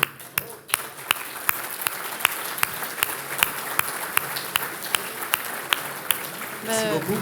Merci, et nous vous souhaitons bonne chance dans reprise à la tête du groupe. Merci beaucoup. Alors on va vous remettre l'enveloppe pour que vous puissiez nous révéler le prochain lauréat, pendant que je vous annonce les finalistes de la catégorie Livres de marque, qui sont Diadème de rêve, rêve de diadème aux éditions Rizzoli New York, Dior Forever aux éditions Larousse et Sixième Sens par Cartier aux éditions Flammarion. Donc j'appelle Diadème de rêve, rêve de diadème aux éditions Rizzoli New York. Et pour recevoir ce prix, j'appelle Raphaël Mingan, Isabelle Villegrain et Catherine Bonifaci, que nous pouvons applaudir très fort.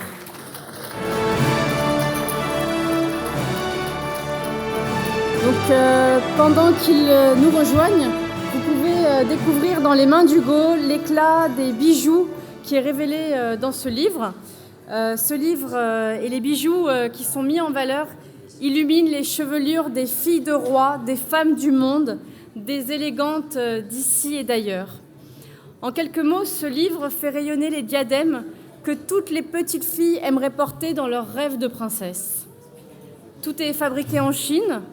Pourquoi ne trouvez-vous pas de fournisseurs de proximité, qui est quand même la question de la soirée ? Peut-être parce que c'est un façonnage extrêmement complexe. S'il vous plaît, merci. Et qui demande beaucoup d'interventions manuelles et qui, comme le disaient nos amis de Citadel et Masno, si on va en France, le livre malheureusement coûterait beaucoup trop cher. Voilà. Mais ça n'empêche que je pense que les Chinois savent parfois, parce qu'on a de bonnes relations avec eux, faire du très bon travail. Et j'espère que vous l'apprécierez. Très bien. Alors, il y a aussi donc, une personne de chez Cassis, qui est à la fois éditeur, mais aussi packager pour notamment Flammarion, La Fonde, La Martinière, Larousse. Qu'est-ce qui motive du coup cette appartenance en tant qu'éditeur et packager alors ? En fait, maintenant, je travaille principalement pour Rizzoli New York. D'accord. Voilà. Bon. Donc du coup, vous avez décidé d'orienter... Absolument. Ouais. Pour une marque étrangère, une maison d'édition étrangère. Est-ce que vous avez quelques mots à dire peut-être sur la réalisation du livre de votre côté ? Alors on était ravis de travailler justement avec Catherine et son équipe. On voulait surtout ici transmettre un peu de l'histoire de la maison Chaumet à travers nos diadèmes qui sont un symbole fort de la maison et les faire voyager à travers le monde. Donc voilà, c'est plein de petites scénettes qui racontent comme plein de petits contes nos histoires de diadèmes et voilà, juste pour faire rêver, pour le plaisir. Donc on a cette chance aujourd'hui au sein de la maison Chaumet de développer pas mal d'ouvrages et de pouvoir préserver ses savoir-faire et c'est une vraie chance et on la mesure tous les jours. Très bien. Bah écoutez, allez-y. Et en fait, ça a été très agréable de travailler avec les maisons Chaumet parce qu'ils ont compris que quand on imagine un livre pareil, on ne peut rien voir en amont et ils ont respecté un process extrêmement difficile à appréhender et ils ont rêvé et imaginé le livre avec nous. Bah écoutez, toutes nos félicitations et bravo pour ce beau livre. Je vous invite à rejoindre le photocall pendant que nous passons à la prochaine catégorie.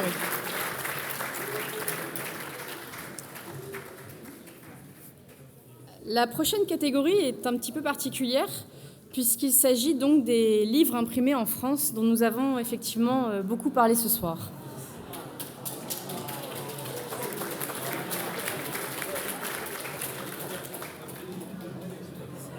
Alors, comme vous l'avez compris, il y a malheureusement encore beaucoup trop d'ouvrages qui sont imprimés en dehors de la France, même si le prix est une justification, malheureusement, ça n'est pas suffisant et il serait bon de pouvoir promouvoir les livres imprimés en France. C'est pourquoi nous avons souhaité mettre à l'honneur cette catégorie qui donc est particulière puisqu'il n'y a pas vraiment eu de nommé. Puisque c'est une catégorie qui a mis à l'honneur en fait tous les livres imprimés en France de toutes les catégories que vous avez pu voir jusque maintenant. Donc pour remettre ce prix, je vais appeler à mes côtés deux personnes qui défendent évidemment les livres imprimés en France. Je rappelle donc Hubert Pédurand, président de l'imprimerie Floc, et Patrick Chatet de Philpac CGT pour le secteur livre et labeur. Et vous pouvez également les applaudir.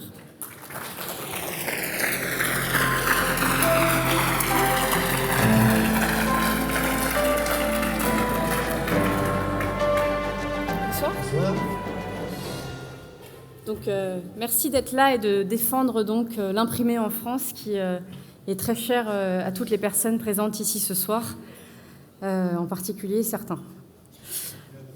En rachetant Floc en janvier 2016, Hubert, avec le groupe La Ballerie, tu t'es imposé dans le livre noir avec plus de 22 millions de tirages annuels.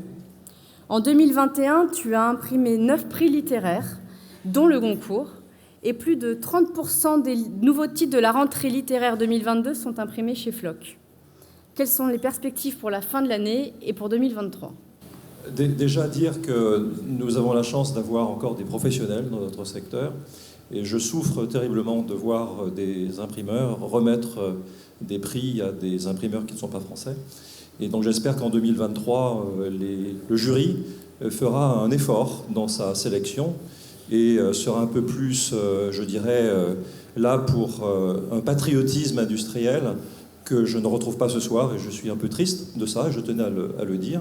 Alors du coup, je me permets juste, dans ces cas-là, de répondre et d'inciter vos clients en tant qu'imprimeurs à candidater d'autant plus auprès de la Nuit du Livre. Et nous, en tant qu'imprimeurs et fiers de l'être et imprimeurs en France, nous allons faire la promotion de cette affaire-là.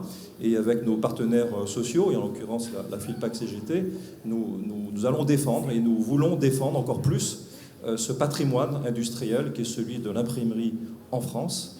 Et donc voilà, c'est important que nous fassions, nous montrions un peu plus nos compétences, et c'est important qu'il y ait également cette prise de conscience que si on n'aide pas les imprimeurs, ben, on ne pourra pas non plus aller bien loin.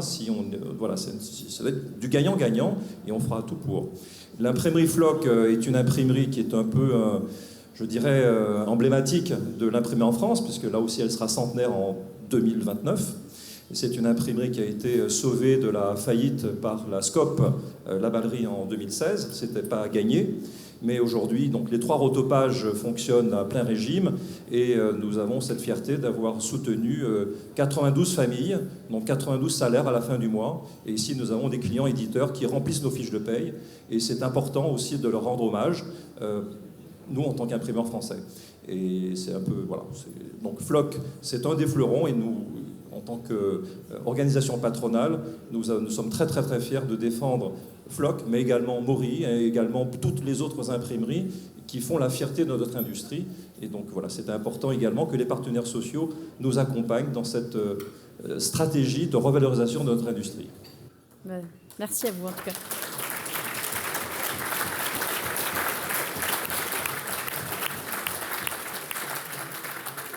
Dans la stratégie de défense de l'imprimé en France, nos emplois, nos compétences et nos métiers, nous avons réalisé l'année dernière un ouvrage qui s'appelle Réfugiés, qui est financé par la branche professionnelle dans son intégralité. L'objectif, c'était de trouver un jeune auteur, lui donner un coup de main, trouver un petit éditeur et donner la parole à l'intérieur de cet ouvrage à tous les métiers du livre, depuis la recherche, l'écriture, bien entendu les métiers graphiques, mais derrière les libraires, les éditeurs, etc. Donc tout est réuni par rapport à ça. J'ai rajouté deux, trois petites choses. Je suis un militant typographe, un ouvrier du livre, un ardent défenseur du livre papier dans toutes ses composantes et des métiers. Et les métiers de l'industrie graphique, c'est du plomb jusqu'au numérique. On a encore tout ça aujourd'hui, toute cette richesse derrière, des compétences qui sont très importantes, des hommes et des femmes de labeur, etc. Et le dernier point sur lequel j'insisterai aussi, que mon importance et qui n'a pas été évoqué ce soir, c'est l'achevé d'imprimer. L'achevé d'imprimer, il est important pour la traçabilité, c'est une mention légale obligatoire, mais au-delà de ça, ça nous permet aussi de véhiculer un certain nombre d'informations vis-à-vis des lecteurs sur les aspects sociétaux, mais aussi les aspects environnementaux par rapport au papier et les métiers qu'il y a derrière de l'industrie graphique. Donc j'engage les imprimeurs, mais aussi les éditeurs, à privilégier l'achevé d'imprimer par rapport à ça, parce que c'est très important. Voilà, merci. Merci pour ce message. Alors on va vous remettre l'enveloppe, je vous laisserai le révéler de manière collégiale si vous le souhaitez, puisque vous êtes 2 sur scène. Et en attendant, voici les finalistes. Le Cantique des Cantiques, Solomon Song, aux éditions La Roque. Pétrichor, aux éditions Apéron. Végétal, aux éditions JBE, Books et Chaumet. Le vainqueur des livres imprimés en France est Pétrichor, aux éditions Apéron. Et j'appelle à me rejoindre Delphine Lin, Stéphane Alzaris et Yves Chagnot. Nous pouvons les applaudir bien fort, s'il vous plaît.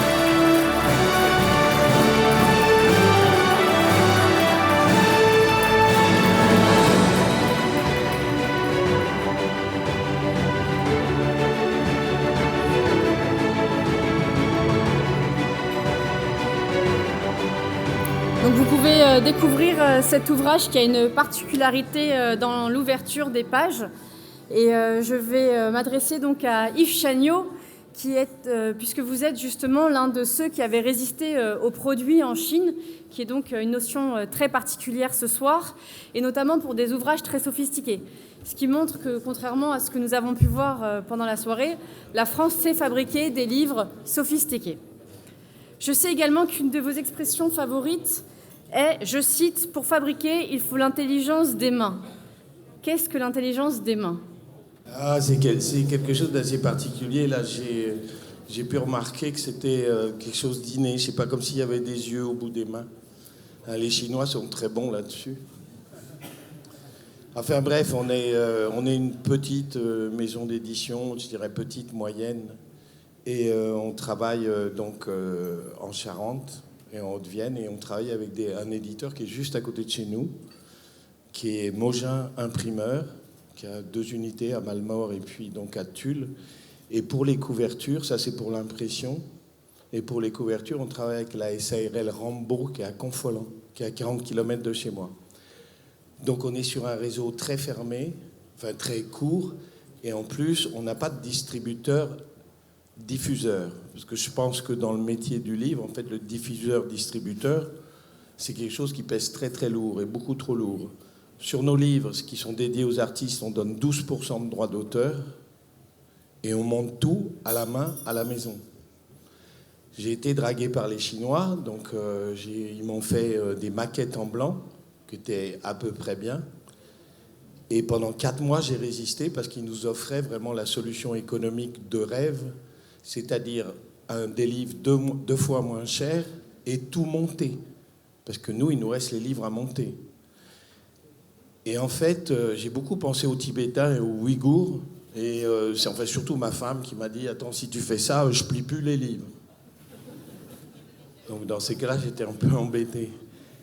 Maintenant, on parle de la fabrication des livres. Bon, j'ai jamais eu envie d'être éditeur, moi, mais je voulais faire quelque chose de beau. Et je disais à Jacques Brémond, je ne sais pas si vous le connaissez, qui est un éditeur de poésie absolument remarquable. Moi, je croyais quand je l'ai vu, je croyais qu'il habitait dans un bureau en chêne, que c'était un éditeur, quoi. Tu vois, le mec, il est dans un bureau en chêne, derrière son bureau et tout. Et en fait, il est dans un entrepôt et il a ses machines et il fait ses livres à la main. Il a sa typo en plomb. Et c'est un type merveilleux, mais c'est très particulier. On est des petits éditeurs dans des petits systèmes. Mais quelque part, je pense que c'est peut-être l'avenir. Parce que quand il n'y aura plus de papier, vous aurez beau trouver des solutions, quand il n'y aura plus des trucs, il va falloir trouver des solutions. Et puis nous, on est créatifs. Donc le jour où il n'y aura plus de Munken, 300 grammes pur rough, excellent papier, on va trouver autre chose, hein, vous inquiétez pas. Nous, on n'aura jamais de problème. Parce que même si on ne fait que 3 exemplaires, comme je disais à Jacques Brézon, on participera à la beauté du monde. La seule ambition de moi, impression, maintenant, c'est de participer à la beauté du monde. Ah ben, vous êtes bien gentils. Et pour participer à la beauté du monde, il faut des artistes. Et là, sur Pétrichor, qui est Pétra la pierre et Icor le sang des dieux, qui est l'odeur des forêts quand il pleut. En fait, j'ai rencontré Delphine Lin. Alors, elle parle pas bien français parce qu'elle vient de Suisse. Je lui avais dit que je lui ferais le truc.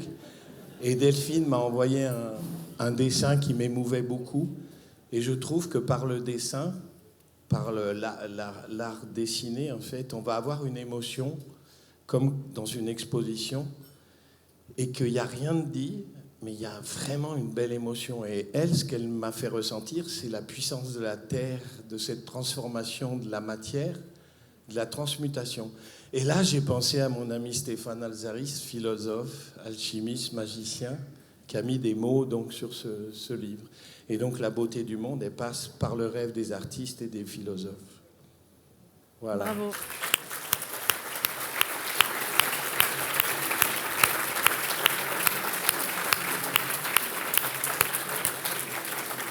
Merci beaucoup donc à vous tous.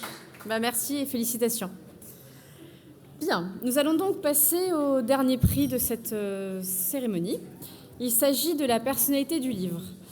Pour remettre ce prix, j'appelle Benoît Duquesne, président de l'UNIC, l'Union nationale des industries de l'impression et de la communication. Pendant qu'il me rejoint, sachez donc que cette catégorie est, comme je le disais, un petit peu particulière, puisqu'elle met à l'honneur quelqu'un qui est dévoué au monde de l'édition. Je ne vous en dis pas plus, nous le saurons tout à l'heure. Bonsoir Benoît. Bonsoir. Donc l'UNIC est une organisation professionnelle qui accompagne les imprimeurs et qui soutient particulièrement cette branche, et notamment le livre. Est-ce que vous pouvez nous en dire un petit peu plus ? Et le syndicat aimerait encore soutenir plus fort le livre fabriqué en France. Évidemment. Donc l'UNIC a des tas d'engagement. Dans ceux qui nous concernent le plus tous actuellement, c'est les problèmes de l'énergie, les problèmes d'approvisionnement en papier. Donc l'UNIC se débat avec tous ces soucis aux côtés des imprimeurs de France. Très bien. Alors je crois savoir que vous avez la semaine prochaine un congrès. On a effectivement un congrès à Reims la semaine prochaine. Très bien.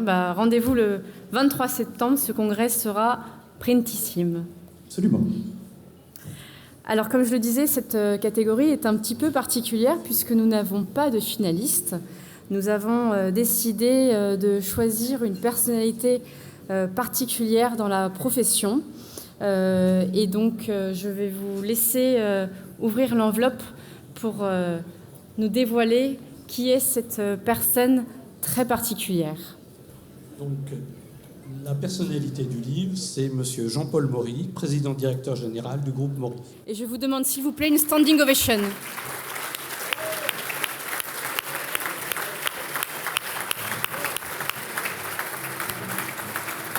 Allez, vous pouvez vous lever, s'il vous plaît.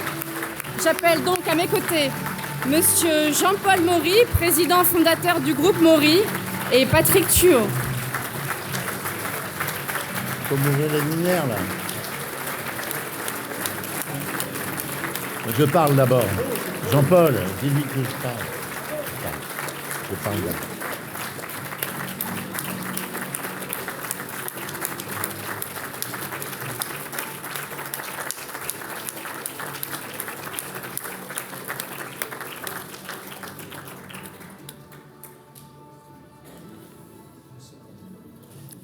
Bonsoir, Monsieur Maury.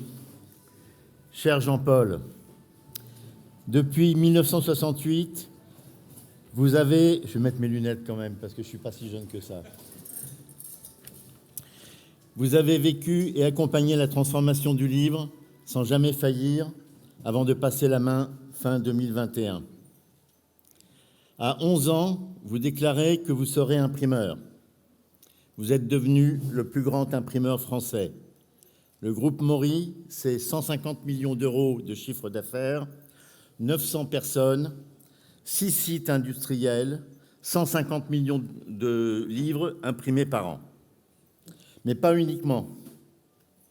La création du plus grand musée d'imprimerie d'Europe, l'AMI, projet qui revient de très loin, épaulé par votre remarquable épouse Chantal. Vous êtes aussi vice-président de l'association Jeunesse Entreprise avec Yvon Gattaz. Ce soir, je le sens, vous êtes modestement étonné. Moi, je suis ému. Parce que je suis certainement dans cette assemblée la personne qui vous connaît depuis le plus longtemps.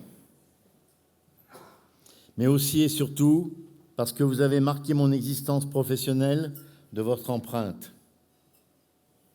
Nous nous sommes rencontrés pour la première fois en mars 1973, soit il y a un demi-siècle.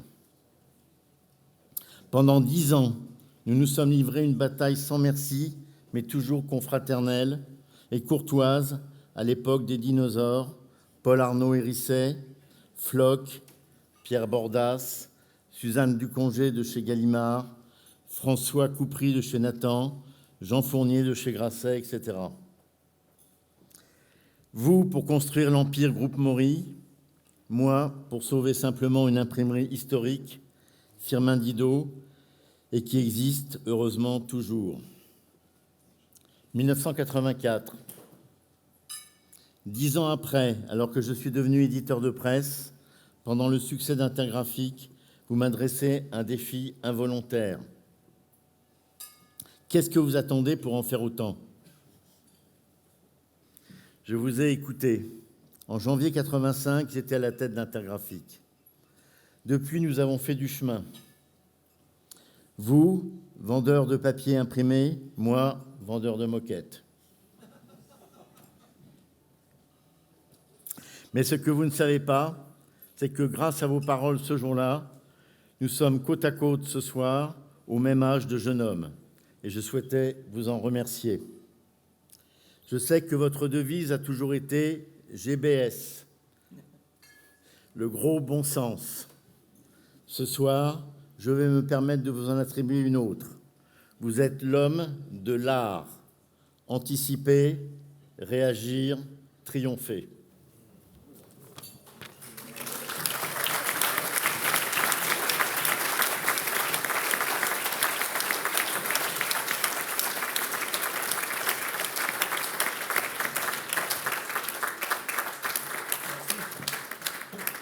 Qu'est-ce que je peux faire?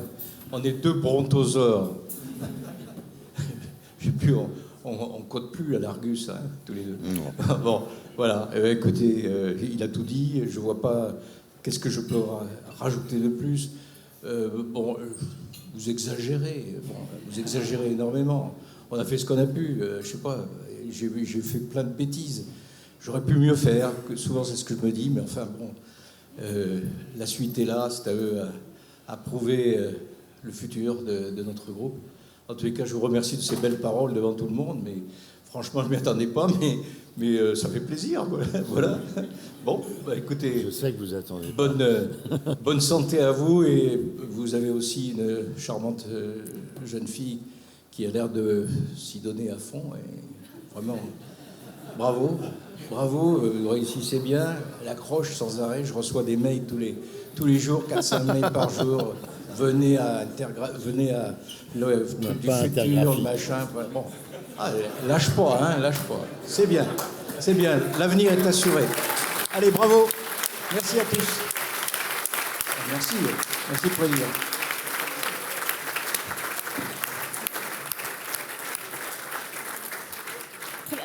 Restez sur scène, Monsieur Maury. Monsieur Maury, restez sur scène, puisque nous allons... Alors non, vous n'allez pas avoir un deuxième prix, attention à vous. Mais la soirée est donc terminée. Donc je vais demander à tous les lauréats et sponsors de me rejoindre pour faire une photo sur scène. Je vais demander aux équipes peut-être d'enlever les manches debout. Et donc pendant que les lauréats et sponsors me rejoignent, je tiens à tous vous remercier pour votre présence, à vous féliciter pour votre travail. Et je vous remercie et vous souhaite une bonne fin de soirée.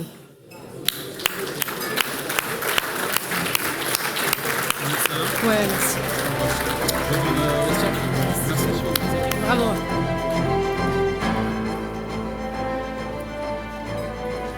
N'hésitez pas à me rejoindre.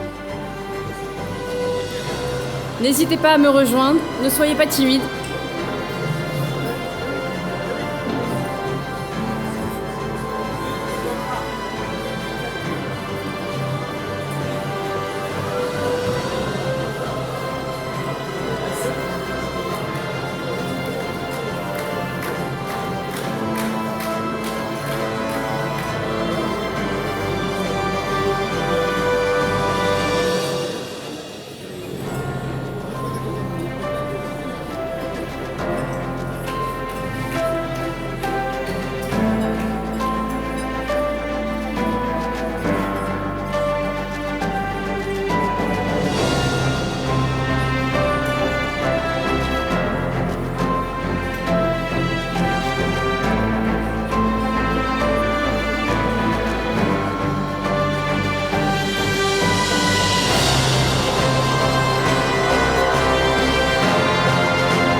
S'il vous plaît, pour la photo, on va regarder la demoiselle avec l'appareil photo et le téléphone, puisque c'est la photographe officielle.